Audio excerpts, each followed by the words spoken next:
Now let us just have slight idea about slavery. Slavery, we see that slaves were important for economy. How they were important for economy? They were bought from Africa at very cheap prices. They were made to work on plantations, not just work on plantations, but the slave owners, once they have bought the slave, now they can do whatever they feel like with the slave. It is his property. Slave is a property of the slave owner. He's no more a person who has his individual rights and liberty. No, he's the property of the slave owner. It depends on the slave owner how to treat his slave. They were given inhuman treatment. They were treated as objects or say property. They were tortured. They were punished brutally. They were beaten to death almost. There are many slaves who also died because they were beaten so brutally by their owners. They were starved to death. They were made to work under extreme conditions, under extreme hot weathers, extreme cold weathers, not provided with proper food, clothing. They had no rights. They could not have a family of their own. So it was basically a social evil, and it was favored because once you are landlord and you have money, you can buy a person, make him do all the work and make huge profits. So it helps you, it favors you, and that is why you are in favor of slavery.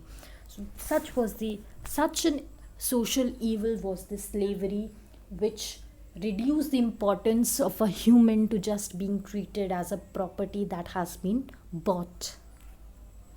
As you can see in this picture, so this is how the slaves, they were bought. They were kept in chains, and they were, you can see this person here who is holding this stick. They were beaten mercilessly if they did not follow any order, did not work properly, if they were not even allowed to fall sick. If they fell sick, even then they were expected to work and all. They were given such extreme treatment. As you can see in these examples here, they are working mercilessly. Here is the person who is keeping a watch on them if they are working properly or not. Here you can see that this person is beating, flogging this slave in front of all the other slaves. This was all done to instill fear in them that they have to work, otherwise they are going to be treated this way.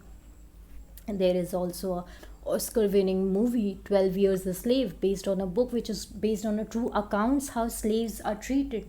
You should watch that to get an idea about how slavery was indeed at that time.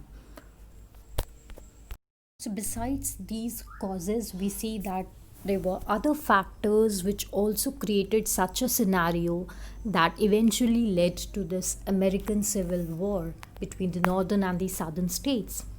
As you can see in the picture, William Lloyd Garrison, he was one who led an abolitionist movement, that is to abolish slavery. He established the American Anti-Slavery Society to make people aware, to become a part of this society or organization that will fight against this slavery system, to put an end to this evil system, to abolish slavery. Then, as for the literary impact, we see that there were many articles, books that were being published at that time to to make people aware of how evil this system is, slavery is, how harmful it is, how wrong it is, to arouse people's consciousness, to make them aware, and so as to rouse the general sentiments of the people against slavery. So, one such literary impact was by this book, Uncle Tom's Cabin. This book was written by Harriet Beecher Stowe. She was an abolitionist herself, that is, she stood against slavery.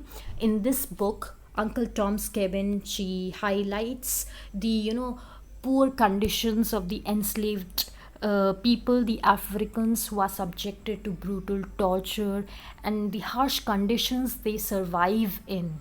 So it highlighted those points, and it led to a lot of it garnered a lot of popular support from the people who recognized, okay, this is a wrong thing that is happening.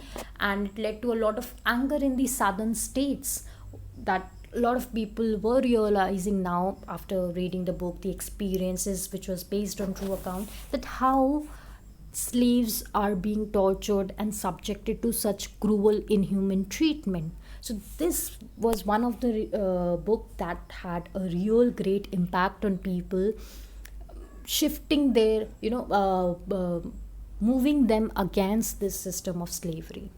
Then there was this another book, Impending Crisis of the South, written by Hinton Rowan Helper. In this, he points out, he shows that how slavery is actually negatively impacting the economy of the South. The people, the ones who are not slaveholders in the South, they are getting impacted by it.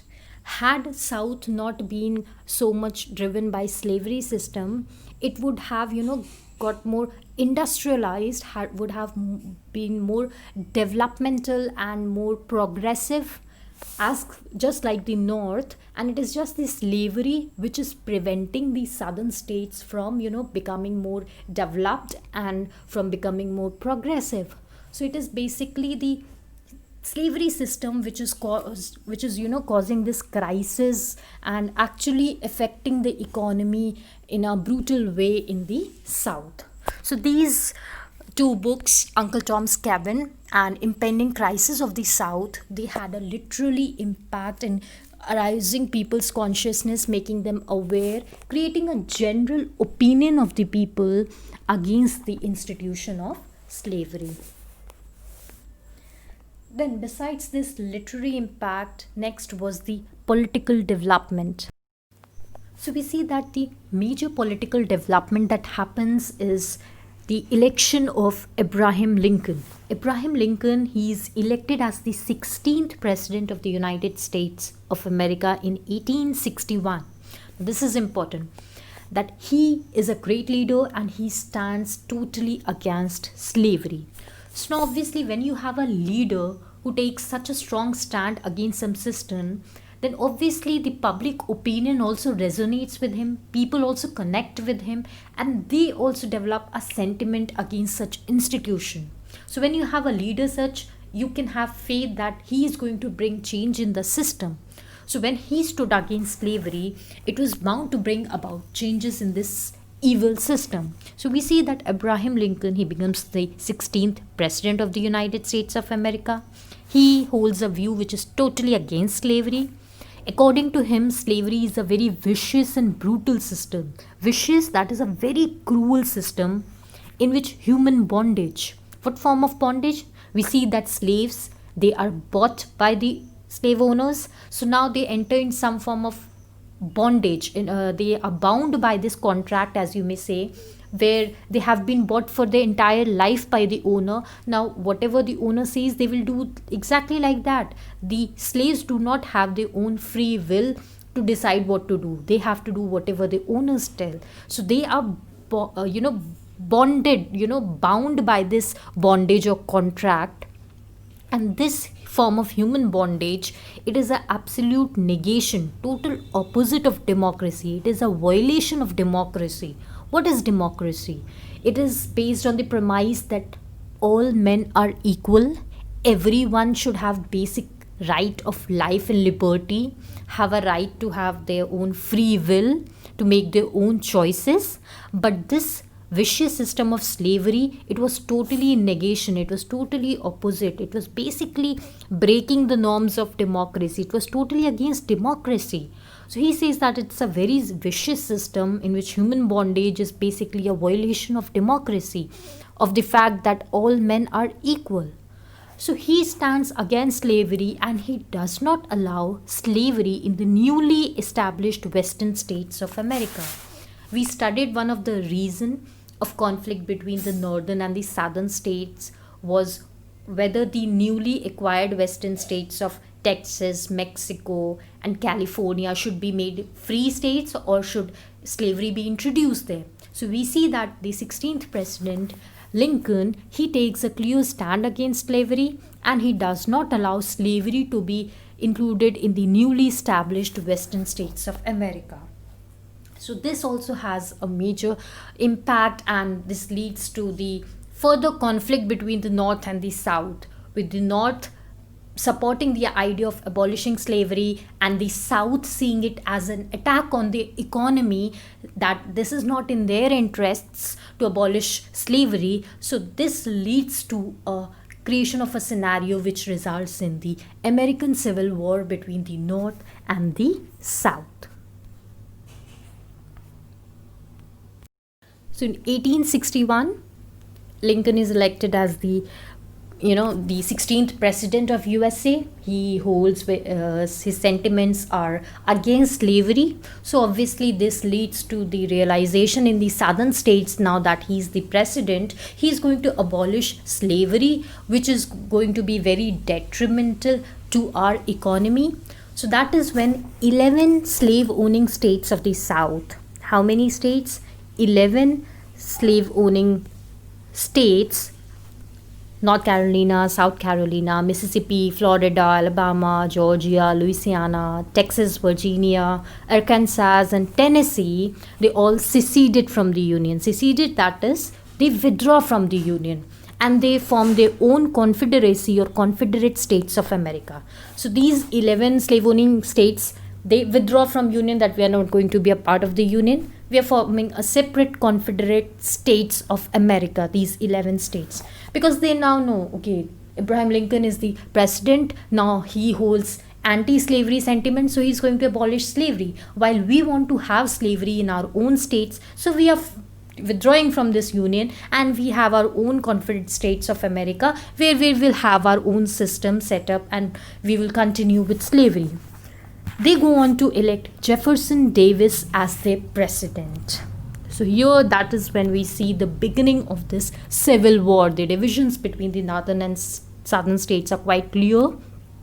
As you can have a look at this map, the nation stands divided the duration from 1861 to 1865. Here you see these blue states, these are the northern states, the industrial economy, which are against slavery.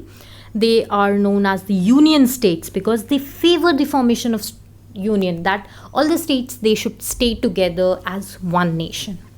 Here the gray shaded, these southern regions, as you can see, these all are the slave owning states who secede from the Union. They withdraw from the Union and they form the Confederate States of America.